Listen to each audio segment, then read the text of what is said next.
오늘 읽은 본문은 칠병이어라고 불리는 본문입니다. 보통 오병이어는 사복음서에 모두 등장하기 때문에 아주 중요한 사건이라고들 말합니다. 그러나 이 칠병이어는 비슷한 사건임에도 소외되는 경향이 많습니다. 제 기억으로 교단 주일학교 교재에도 칠병이어는 나오는 것 같지가 않아서 찾아봤더니 역시나 나오지 않는다는 걸 확인할 수 있었습니다. 문제는 우리가 별로 중요하지 않다고 생각하는 것, 그것에 그치지 않습니다. 어떤 사람들은 칠병이어가 오병이어 사건에 대해 중복된 기록이라고까지 말하기도 합니다. 필요 없다는 거죠. 다시 말하자면 이 칠병이어는 빼고 읽어도 된다는 겁니다. 하지만 모든 성경이 하나님의 말씀이라는 진리를 아멘으로 받는 우리는 그런 주장을 거부할 뿐만 아니라 이 칠병이어 사건을 통해서 하나님께서 우리에게 주시고자 하는 그 교훈을 교훈받을 필요가 있습니다. 이 시간 칠병이어를 통해 하나님께서 우리에게 주시는 은혜의 교훈을 함께 찾는 시간이 되기를 바랍니다. 마가복음은 당시 믿음을 가진 유대인들을 위해서도 기록되었지만 1차적으로는 이방인들을 위해서 기록된 복음서입니다. 이방인 중에서도 특별히 예수님을 믿기 시작한 로마인들을 위해서 기록되었다는 겁니다. 이제 막 예수님에 대해서 듣고 예수님을 알아가기 시작한 로마인들이 마가복음을 처음 접했을 때, 그리고 모일 때마다 마가복음을 들으며 얼마나 기뻤을까요? 그 기쁨을 다 알 수는 없지만 짐작하기로는 위로가 되고 격려가 되며 예수님을 더 확실히 붙잡는 힘이 되었을 겁니다. 이렇게 말할 수 있는 이유는 마가복음이 기록되었을 당시 시대 배경이 간접적으로 설명해 주기 때문입니다. 예수님의 제자들이 순교했다는 이야기, 초대교회의 역사 등 우리가 잘 알고 있듯이 당시 기독교인들은 믿음을 지키면서 살기가 굉장히 어려웠습니다. 예수님을 믿는 것만으로도 차별당하고 박해를 당하고 핍박을 당했기 때문입니다. 우리로 치면 교회를 열심히 가는 것 때문에, 가정예배 드리는 것 때문에, 이 코로나 가운데 교회에 모이는 것 때문에 고난을 당하는 것과 비슷합니다. 이런 상황에서 베드로와 함께했던 마가는 믿음을 가진 것 때문에 힘든 삶을 사는 자들을 위해 이 복음서를 기록했다는 겁니다.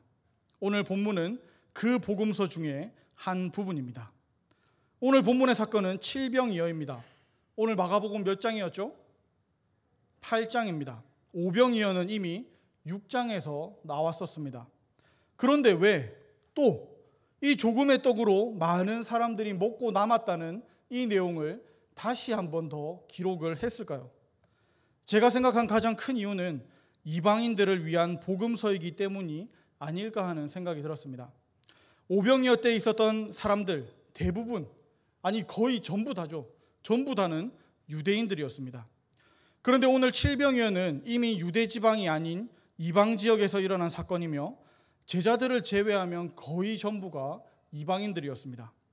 많은 학자는 오병이어에 떡 5개, 물고기 2마리, 먹은 사람 5,000명, 남은 바구니가 12개라는 것, 이 모든 숫자들이 유대인을 가리킨다고 합니다.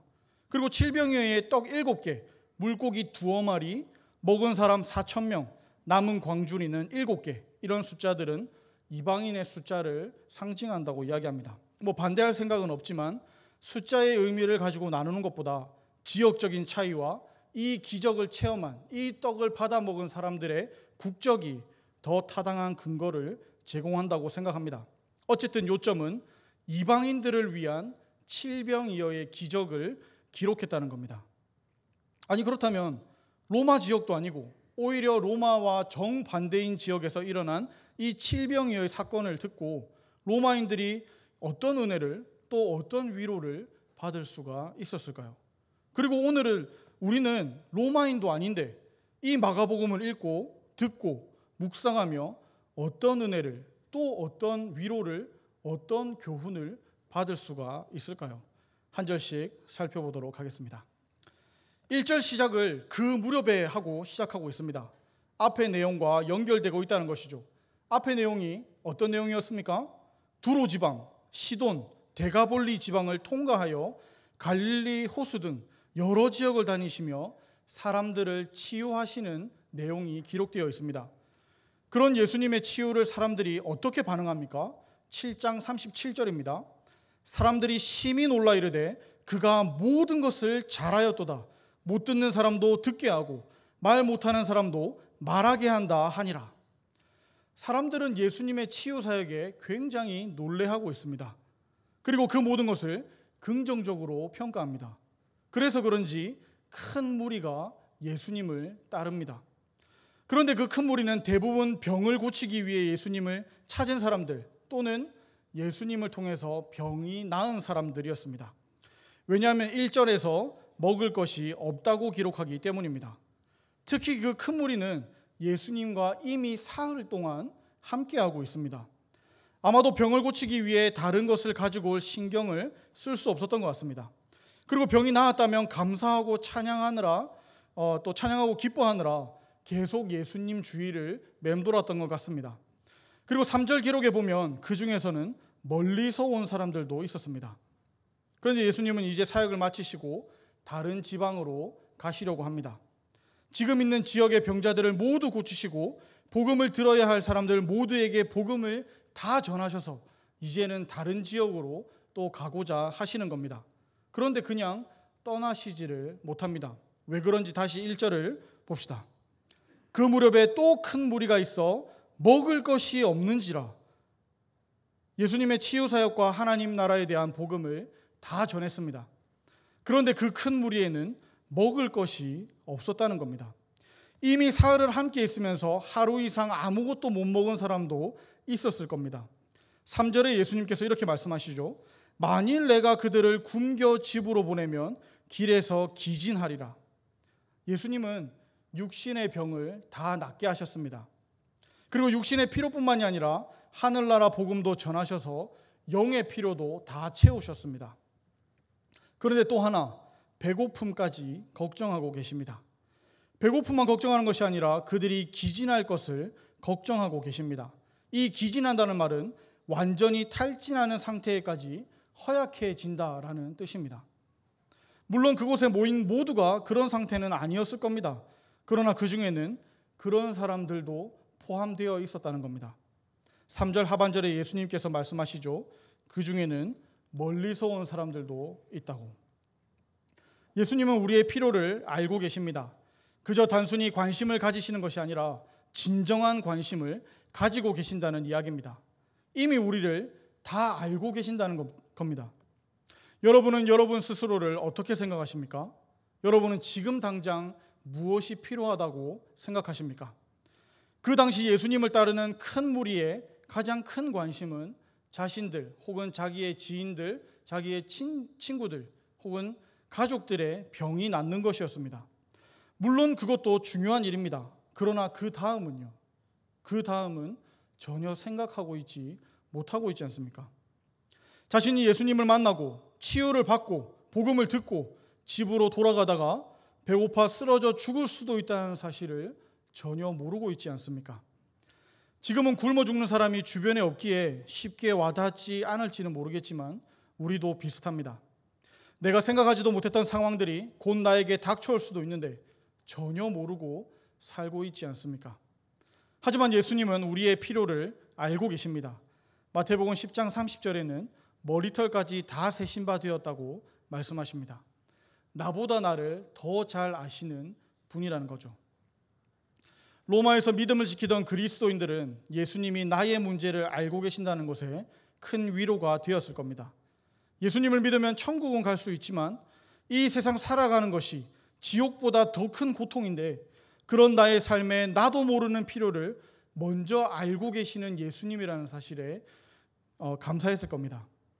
아무리 기도해도 차별과 무시와 박해는 그대로인데 그래서 하나님께서 자신들을 버리지는 않으셨는지 나를 잊지는 않으셨는지 생각도 했을 텐데 자신을 따르는 사람들의 필요를 다 알고 계시는 예수님의 이야기를 듣고 기뻤을 겁니다.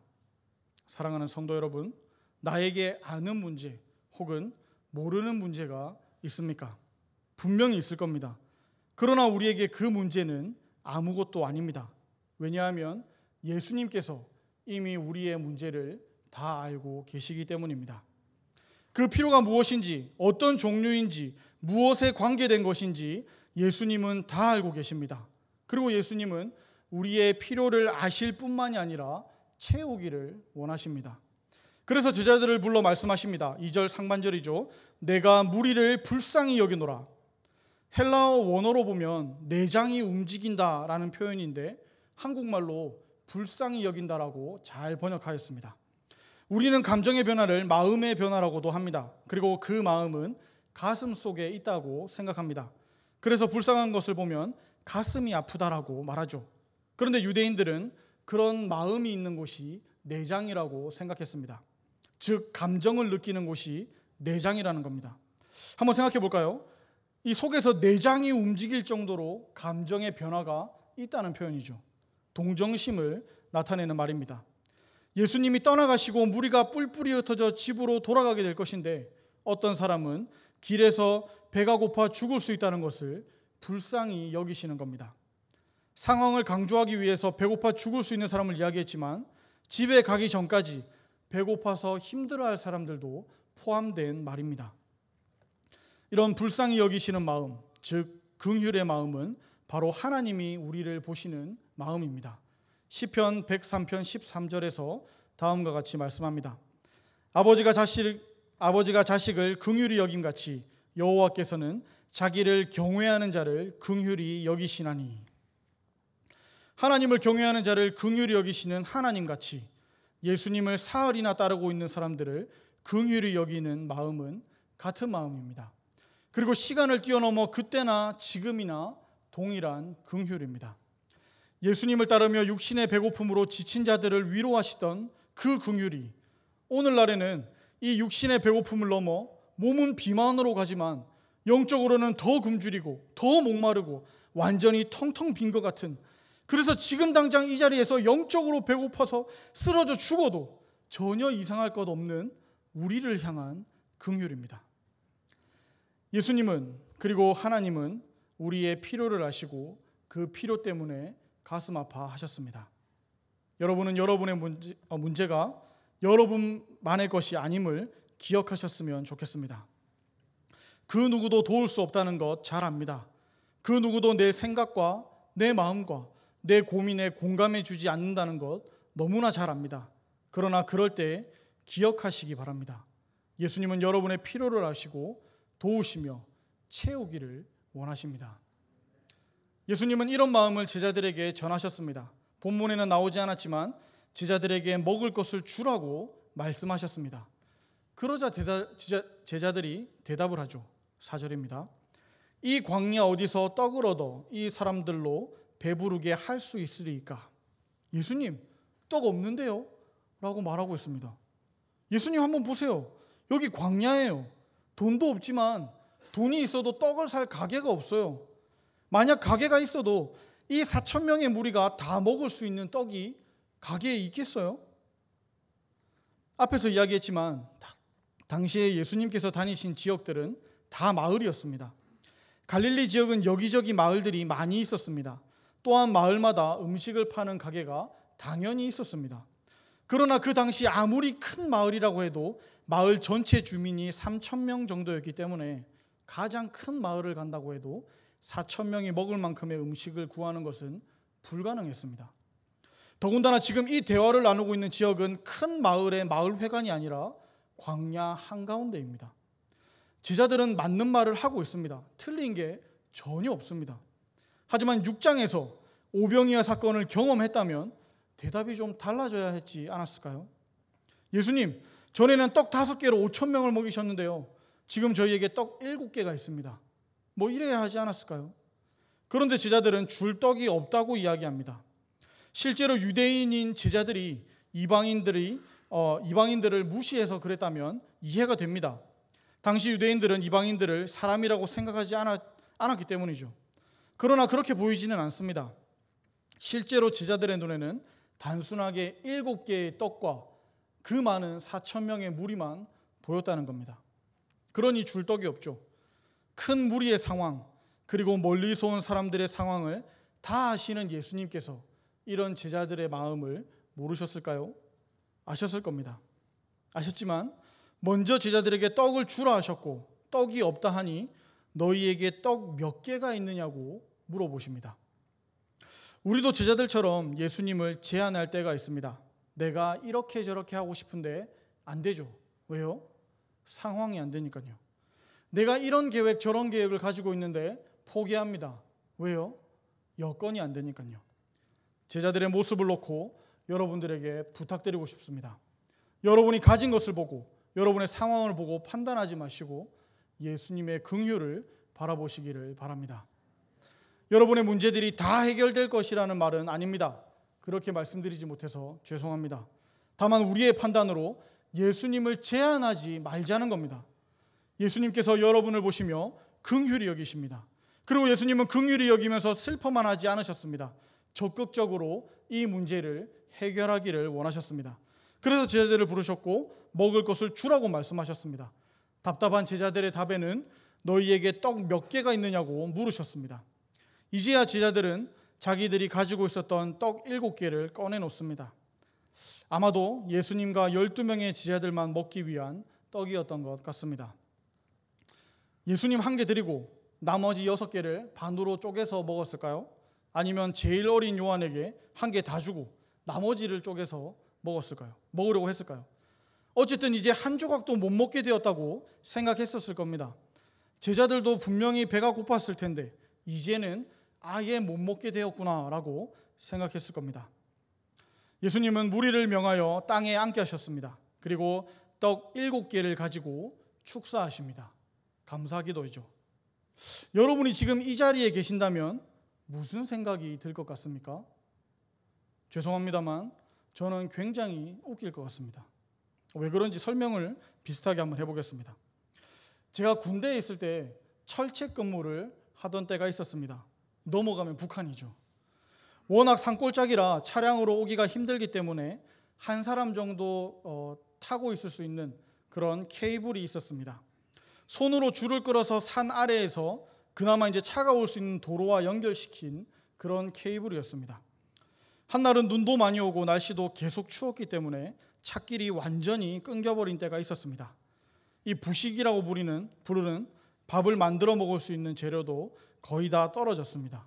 이 눈이 너무 많이 와서 케이블이 완전히 얼어버렸던 겁니다. 움직이질 않았습니다. 그렇게 일주일 가까이 먹을 것이 없어서 이 먹을 게 부족한 상태로 지낸 적이 있었습니다. 만약 이런 상황에서 제가 부대원들 30명을 모이라고 해놓고 이제 식사 기도를 하자 하고 제가 라면 한 봉지를 들고 감사 기도했다고 생각해 봅시다. 어떤 반응이었을까요? 보통은 2개씩 먹고 많이 먹는 사람은 4개도 가뿐히 먹는 장정들이 30명이나 모여 있는데 라면 1개를 감사 기도한다고 감사가 되겠습니까? 예수님은 지금 4,000명과 12명의 제자들 앞에서 떡 7개로 감사 기도를 드리고 계십니다. 그것도 다 배고픈 사람들 앞입니다. 그 중에 누가 진심으로 감사 기도에 동참했겠습니까? 어쨌든 예수님은 제자들에게 떡을 떼어주시며 나누어 주라고 말씀하십니다. 방금 예수님이 기도하실 때 저처럼 비웃었던 사람도 있었을 겁니다. 내 것은 없겠지 하고 생각하는 사람도 있었을 겁니다. 저걸로 얼마나 먹겠어 생각하는 사람도 있었겠죠. 부족하다고 생각했을 겁니다. 그러나 중요하지 않았습니다. 예수님의 마음에는 이 떡이 필요한 사람들이 있었기 때문입니다. 이것이 예수님의 마음, 긍휼입니다. 내장이 뒤틀리는 감정입니다. 우리말로 가슴이 미어지는 겁니다. 가슴이 저리고 심장이 터질 것 같은 감정입니다. 예수님은 우리의 필요를 아실 뿐만이 아니라 우리의 필요를 채우기를 원하셨습니다. 그리고 채우기를 원하실 뿐만이 아니라 채우실 능력도 있으신 분이십니다. 예수님은 감사 기도하신 후 떼어서 제자들에게 나누어 주십니다. 제자들은 한 번 받고 돌아서는 것이 아닙니다. 준다라고 번역된 이 원어로 쓰인 형태를 보면 계속해서 떼어준다라는 표현입니다. 그러니까 떼어서 주고, 떼어서 주고, 떼어서 주고, 떼어서 주고, 떼어서 주는 겁니다. 언제까지요? 한 제자가 들 수 있을 때까지요. 그리고 또 떼어서 줍니다. 떼어서 주고, 떼어서 주고, 떼어서 주고, 떼어서 줍니다. 언제까지요? 4,000명이 배불리 먹을 때까지요. 그 예수님이 바로 우리가 주님이라 부르고 내 삶의 주인으로 모신 바로 그분입니다. 나의 필요를 아시고 나의 그 필요를 채우길 원하시며 또 채우실 능력이 있으신 바로 그 예수님입니다. 여러분의 주님이 본문에서 말씀하듯 능력의 주님이라는 진리의 말씀에 위로와 평안을 얻으시기를 바랍니다. 말씀을 정리하겠습니다. 광야에서 예수님은 예수님을 따르던 무리에게 떡을 주셨습니다. 이 사건은 계속해서 기억에 남았고 마태와 마가는 자신들이 기록한 복음서에 이 내용을 기록했습니다. 칠병이어가 무엇입니까? 예수님을 따르는 무리는 많았고 가지고 있던 떡은 적었습니다. 그러나 우리 예수님은 떡을 떼어서 주셨습니다. 제자들은 예수님이 주시는 떡을 받아서 그 받은 것들을 사람들에게 나누어 주었습니다. 그리고 사람들이 먹고 남은 것을 거두었습니다. 그 후에 예수님은 제자들과 다른 지방으로 가셨습니다. 오병이어 때는 무리가 예수님을 왕으로 세우려고 소란을 피웠지만 오늘 사건에서는 이 무리들도 조용히 다 집으로 떠났습니다. 이 떡을 보지 않고 떡을 떼신 예수님을 주목했기 때문입니다. 떡만을 위해 떡 때문에 예수님을 우리의 왕으로 세울 수는 없습니다. 그런 왕은 예수님도 피하셨습니다. 그러면 우리는 어떻게 하면 되겠습니까? 히브리서 기자에게 듣고 배우길 원합니다. 히브리서 4장 16절입니다. 그러므로 우리는 긍휼하심을 받고 때를 따라 돕는 은혜를 얻기 위하여 은혜의 보좌 앞에 담대히 나갈 것이니라. 아멘. 긍휼한 마음으로 떡을 떼셔서 필요를 따라 도우시는 예수님의 은혜를 위하여 은혜의 보좌 앞에 나아가는 저와 여러분이 되기를 진심으로 바랍니다. 함께 기도했으면 좋겠습니다. 첫 번째로 나보다 나를 더 잘 아시는 예수님께 감사 기도를 드리길 바랍니다. 두 번째로 그 누구보다 더 많이 나를 사랑하시는 예수님께 감사하시기를 바랍니다. 세 번째로 그 크신 능력으로, 그 크신 사랑으로 내 문제를 도우시고 내 앞길을 인도해 달라고, 우리 이렇게 기도 제목을 가지고 함께 기도하도록 하겠습니다. 기도합시다.